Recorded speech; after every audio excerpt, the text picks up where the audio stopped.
దిలీప్ మహారాజు వేటకు బయలుదేరుట. దిలీపుడు మహారాజు అనేక యజ్ఞయాగాది క్రతువులు ననర్చి గొప్ప పుణ్యాత్ముడు. అతడు తన రాజ్యము అందలి ప్రజలు తండ్రి వలె అన్ని విధములుగా కాపాడుచుండెను. ఒకనాడు భూపాలునకు వేటకు నిమిత్తమే అడవికి పోవాలని కోరిక కలిగెను. మనసు కలిగిన కోరిక ఎట్టివారికైనా నెరవేర్చుకొనుటకు సహజమే కదా. ఆ విధముగా దిలీప్ మహారాజు వేటకు పోనిచ్చి వేటకు కావలసిన సమస్త వస్తువులు సిద్ధము చేసి వేట దుస్తులు ధరించి సైన్యమును సమేతుడే వెడలెను. దిలీపుడు వేటకు వెళ్ళి అడవి క్రూర మృగములతో నిండి వంటిది. ఆ క్రూర జంతువులు సమీపమున్న గ్రామాలపై పడి పశువుల్ని మనుషుల్ని చంపి నానా బీభత్సము చేయుచున్నవి. దిలీపుడు అడవిలో మాటు వేసి మృగములు చంపుచుండెను. తన పరివారంతో మృగములను మట్టుపెట్టి ఇలా కొన్ని రోజులు అడవి ఎందుకు అనేక క్రూర జంతువులు చంపి ఒకనొక మృగమైన బాణము వేసెను. ఆ బాణాలు తప్పించుకుని ఆ మృగము పారిపోయెను. దిలీపుడు పట్టువిడక దాని వెంట పరిగెత్తుకుని ముందుకు, మృగము వెనకాల దిలీపుడు అతను వెనుకున్న పరివారము పరుగుచుండగా ఆ మృగము ఒక కీకారణ్యంలో ప్రవేశించెను. అప్పటికే దిలీపుడు అలసిపోయినందుకు దాహముచే నాలుక ఎండిపోచున్నది. నీటి కొరకే పరివారమంతా వెదుకుచుండిరి. అదృష్టం కొలది ఆ సమీపంలో ఒక సరస్సు కనిపించింది. దాని చూచి సంతోషపడి సరస్సు సమీపించి ఆ సరస్సులో అంతులేని దైవ తామర పువ్వులతో నిండి అతి మనోహరంగా ఉండెను. దిలీపుడు అతని పరివారము తృప్తి పడి నీరు తాగి గట్లపై ఉన్న వటవృక్షముల క్రింద అలసట తీర్చుకొనుచుండగా దిలీపుడు వేటలో చెల్లాచెదురైన తరిమి వేసిన పులులు, సింహాలు, అడవి పందులు మొదలగు జంతువులు కూడా ఆ సరస్సు వద్దకు వచ్చి చేరినవి. దిలీపుడు అతని పరివారం వాటిని చూసి గురిపెట్టి బాణములతో వేసి చంపి చంపి సంతోషించి వాటి చర్మాలను ఒలిపించి తన నగరమునకు బయలుదేరి వెళ్ళిపోచుండెను. అటులే ఇంటి మొహము వెళ్ళి సమయంలో మార్గమధ్యన ఒక వృద్ధ బ్రాహ్మణుడు ఎదురయ్యాడు. ఆ బ్రాహ్మణుడు బ్రహ్మ తేజస్సు గల ప్రకాశించుండెను. విప్రుని చూడగా దిలీపుడు ఆగి నమస్కరించి చేతులు జోడించి నిలబడి ఉండెను. ఆ బ్రాహ్మణుడు క్షణము ఆగి ఆ రాజుగారి గాంచి అతని ముఖవరచు చూడగా, గుణపరితుని వలె ఉన్నావు, ఇతనికి ఏదైనా ఉపకారం చేయాలని మంచిదని మనసులో తలచి, మహారాజా, శుభకరమైన ఈ మాఘమాసములో సరస్సు దగ్గర ఉన్న అందులో స్నానం చేయకుండా ఇంటికి పోతున్నావు ఏమిటి?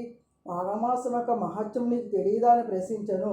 ఆ బ్రాహ్మణుడు మాటలకు దిలీపుడు ఆశ్చర్యపడి వృద్ధ బ్రాహ్మణుని చూసి, విప్రోత్తమా, అట్లే ప్రశ్నించదారేమి అనగా ఆశ్చర్యంతో పలికెను. పరమపావనమైన మాఘమాసము కదా అని జ్ఞాపకం చేస్తుండగా బ్రాహ్మణుడు పలికెను. చిత్తము స్వామి, నాకు గుర్తు లేదు. రాజప్రసాదం అనుకున్న పురోహితులు చెప్పి ఉందురు.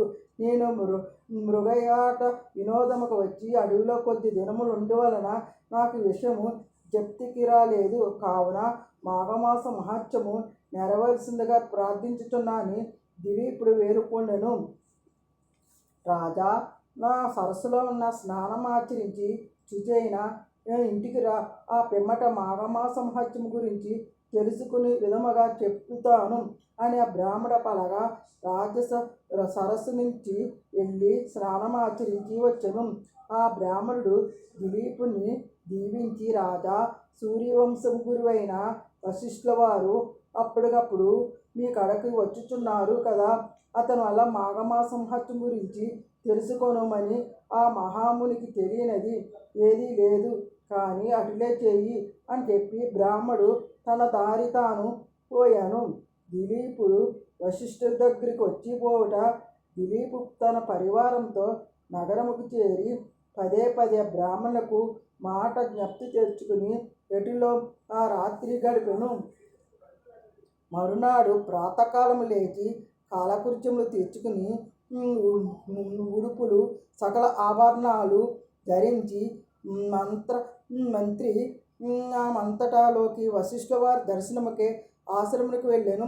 ఆ సమయంలో వశిష్ఠుల వారు తాను ఆచరించుకున్నచున్న శిష్యులు పటం కఠినం గావిస్తూ దిలీపుడు అదృశ్యం చూసి వారికి తపోభంగం కలిగిన రాత్రని ఇంకొంత తడువు వేచి ఉండి దిలీపి మహారాజు వశిష్ఠుల వారు గురుత్యులు అందుకు గురుభక్తి మొక్కుటగా ఉండడం వల్ల మరికొంతసేపటికి వశిష్ఠుల వారు తపస్సు నుండి లేచి రాజుని కుశల ప్రశ్నలు అడిగి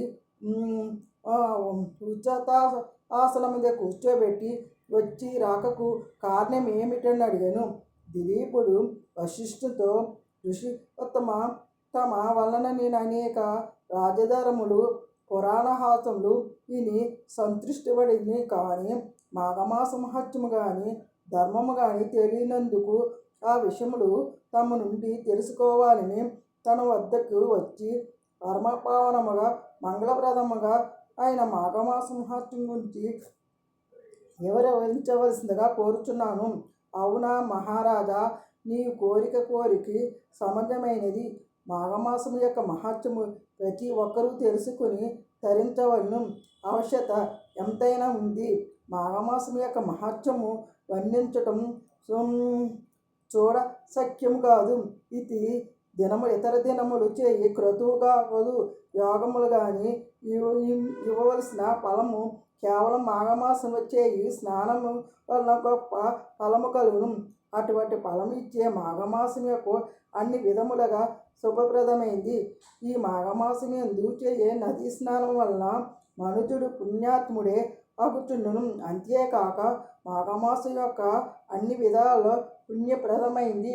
అంతేకాక పుణ్యకార్యం వలన స్వర్గలోక ప్రాప్తి తాత్కాలికంగా కలుగును, కానీ మాఘమాసంలో సంపాదించిన ఫలము వలన శాశ్వత స్వర్ణలోకం ప్రాప్తి కలుగును. ఇంతకంటా మహత్వ గలది మరొకటి లేదు. మాఘపురాణంలో 3వ అధ్యాయం రేపు తెలియపరచుదును. 3వ రోజు. ఓం భాస్కరాదిత్యాయ నమః. ఆదిత్యాయ నమః. ఆదిత్యాయ నమః.